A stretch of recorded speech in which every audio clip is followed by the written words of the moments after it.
Hey, it's Rick. It's Sunday evening. This is a follow-up to the email that hopefully some of you have read. Um, so we talked about high quality stocks, finding high quality stocks with good earnings and sales and so on, and that these have the highest probability of giving us some good gains. But we just don't randomly go out and buy these stocks just because they got good earnings, good sales, and so on and so forth. There are times to buy them, and there's times to step aside and just watch and wait. And and then there's specific things that I'm looking for that I think can improves dramatically the probabilities that you're going to buy more winning stocks than losing stocks. But I'm going to digress a little bit at the upset here and talk about this notion of supply and demand. Some people refer to it more as support and resistance, but I prefer the supply demand equation. And without hopefully not getting too far into the weeds, I'll give you some examples of this because I think it's important. So what we have here is a daily chart of Salesforce, symbol CRM. It's a $200 billion company. It's part of the Dow Jones. Normally would be off my radar because it's a little too big. But recently I just did buy it, but we'll get to that later.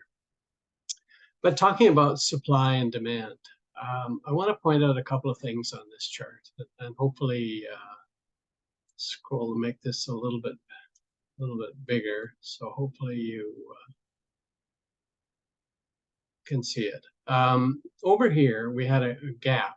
So the stock's been trading down and then it gapped up. In other words, it closed this day here and the opening price the next day was up here. So a bit of a surprise. So obviously I'm guessing this was an earnings release or something like that. So, and we have a massive volume this day. So what happened? Or how do I look at this? So we opened here, this point right here, went up here during the day, but then sold off and closed all the way down here. So obviously there were more buyers than sellers. So there was demand was high. But during the day, demand diminished and the stock ended up closing near the low of the day. Okay, the next day, so we don't do anything. The next day, it opened at the very low and then closed almost at the very high. So a clear example of demand far exceeding supply because the stock just moved higher all day, and again on reasonably big volume. But what happened after that? It just drifted sideways. Volume dropped way down. And then the stock hit a wall or a cliff and fell. Now, the market as a whole fell quite a bit, so that had a lot to do with it, I'm sure, back in those days. But clearly, then the selling just escalated, and at some point, then the buyers stepped back in again. So again, we have in this area here, I'm going to draw a box around that. Is we have sort of a clear area of what most people will call support and resistance, or supply and I call it supply and demand. Although with the volume being low all the way through this period, I can't really say it's an excess of supply or an excess of demand at any one time. So it comes up to a certain price, the sellers take over, it comes down to a certain price, the buyers take over, repeat, rinse and repeat. Now, I wouldn't touch the stock at the time because the 200-day moving average is moving down, and the price of the stock is below the 200-day moving average. So I would never buy a stock under those conditions. It's just the risk and the probabilities are just not in your favor. And sure enough, the bottom fell out of this and it drifted on down lower. So the next point on the chart of any sort of interest is this day over here which would be last March. Again, probably on an earnings announcement. The previous day it closed here at 167 and change, opened the next day at 193. It's a huge jump, but then closed near the low of the day at 186. So what happened this day?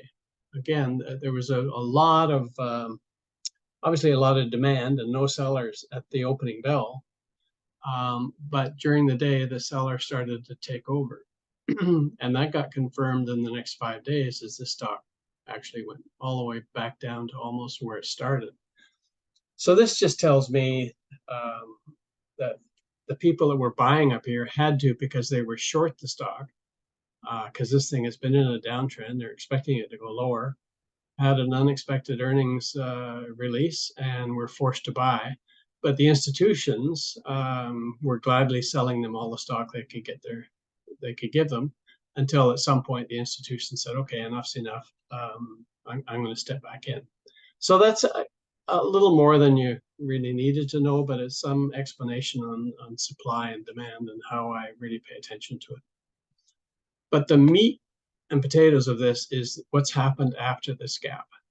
So we came down, we came back up again, and now we've drifted into another area where I'm going to draw a box around. And this is key. This little area here.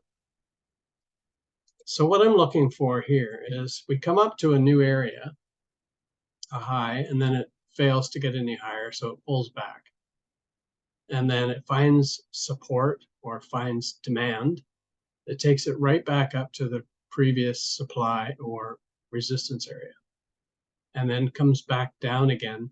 But interestingly, this retracement is not as deep as this one. So tells me that supply is starting to shrivel up a bit. Sure enough, the next time it comes up here, it does get rejected again, but this retracement is slightly higher than this one. So these contractions are getting narrower and narrower. And if I look at the range from the top of this range to the bottom of the range, is about 6%. So that's well within my tolerance. If you buy the stock as it comes out of this box and put your stop all the way below the box, it's a 6% risk. It's at the upper end of my risk threshold, but certainly within my tolerance. This is precisely what I wait and look for. And so let's just roll the video forward and see what would have happened. Might have bought it the next day, probably not, but definitely would have bought it on this day. Probably paid, somewhere over here, 201 or something like that. I would have had a stop down here at under this pivot, which would have given me about a 5% risk, maybe a little slightly less. But I didn't. I wasn't. This was not on my radar at the time. But this is the kind of thing that happens. Now it didn't. It made a pretty decent move, all the way up from 200. Let's say 201 we bought it, up to 225. That's about a 10% move, which for a big, huge company like this is not a bad move. And we were risking 5, let's say, so we got 2 to 1, and this would have taken us out. Anyway, if we fast forward this to today, where are we?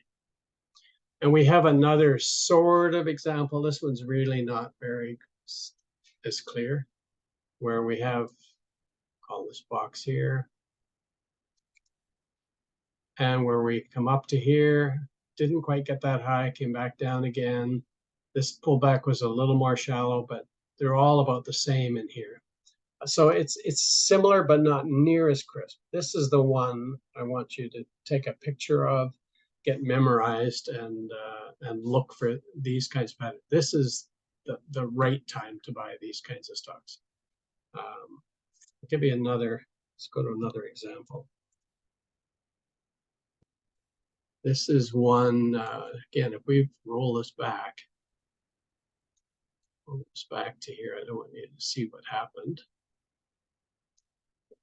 So you've had a stock that was around $9, 9 and a bit, ran up to 13 something. So it's about a 50% move. So it's a really good move. And then has held that most of that gain. The market during that time is drifting down, drifting sideways, and this stock is holding on to all of that gain. The range, top to bottom, is 8.5%, so it's a little steep for me, but certainly within the tolerance of a lot of my compatriots. But you see what happens. It's down. When it finally breaks this, took a couple of days, and then you're off to the races. So that's the kind of, exactly this kind of pattern is exactly what I'm looking for. Now, in this instance, if I look to the left, I have put a line across here. This is where the previous 52-week high would have been. So that's a pretty good gain from there. But you would expect now this is going to stall out at around this level. So let's see what happens. No, well, yeah. And then we're going forward to today. So again, we've got a nice move up here. From here to here is from this low to this high is 27%. And the pullback is only from this high down to here is only 7%. So you got a nice tight box. So I bought this one. Actually, let's get rid of this. Move this over here. So I bought this one this day here when it came out of this box. But this is what happened. Oops. So I had a short-term gain and I bailed for break even. So I got slightly less than break even. So rather than just forget about this, the stock, the fundamentals, this is market cap is a pretty small company, but market cap of about 500 million. It's in the oil field service business, but great earnings. They're growing at some ridiculous amount. 88% was last quarter's growth. The previous quarter was 86% higher than the previous year. Sales are growing in 37%. So still looks pretty darn good.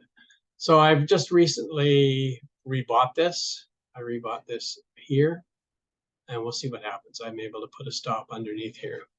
But again, this is the kind of pattern that I'll look for. They don't always work, as evidenced by this particular one here. But if you keep your stops tight, your rewards far outweigh the risks. And I guess the third example would be the medical biotech firm. Recently, I've just already drawn this box in, but this moved up here. I hit a high. This is all-time high. Came back up, pulled back, very narrow, came up, sort of broke through, didn't like it. So there's obviously some supply up here around $350, $354. Came right back down again and now is retesting it again. I generally find this the third or certainly the fourth time has a much higher probability of blowing through. So I bought this one actually, but I've added to the, bought it here, added to it here. Stop is under here. In a perfect scenario, if I were to draw this out, what I would like to see is this do this over the next week. Can come down a bit, then tighten up.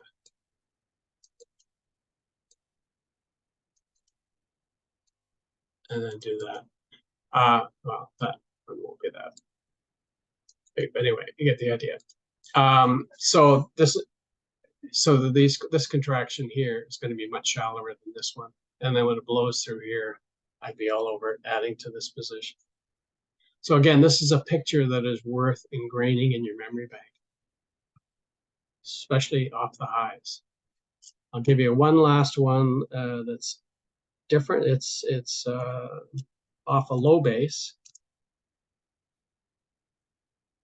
And you can see here by the 200-day moving average has been flat, and it's just now starting to turn up. So this was no interest in this whole range down here for me. I know it is for my daughter-in-law because she works here, but as a trading vehicle, there's no interest until just recently. And it's better if I take these boxes out of here. But you see it's come up, down, came up, came down to the same level, and now it's taken out the high. Now, the thing I don't like about it is I bought a position here. I added to the position here. It broke out of this box marginally, held the next day, and then on Friday it had a weak day and it closed down here. So I bailed on this for break even. Just not taking any chances. So I'm hoping it'll reset something like what I drew with the other company, and do this, and then do that.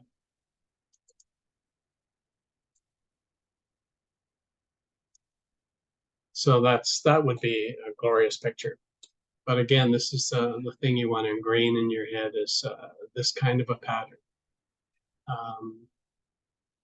Okay, it's probably maybe a little too in-depth. I don't know. I'll be glad to go into this in more detail with you on a one-on-one basis if you'd like. But this is what I'm looking for, and it seems to work for me. So cheers, everyone.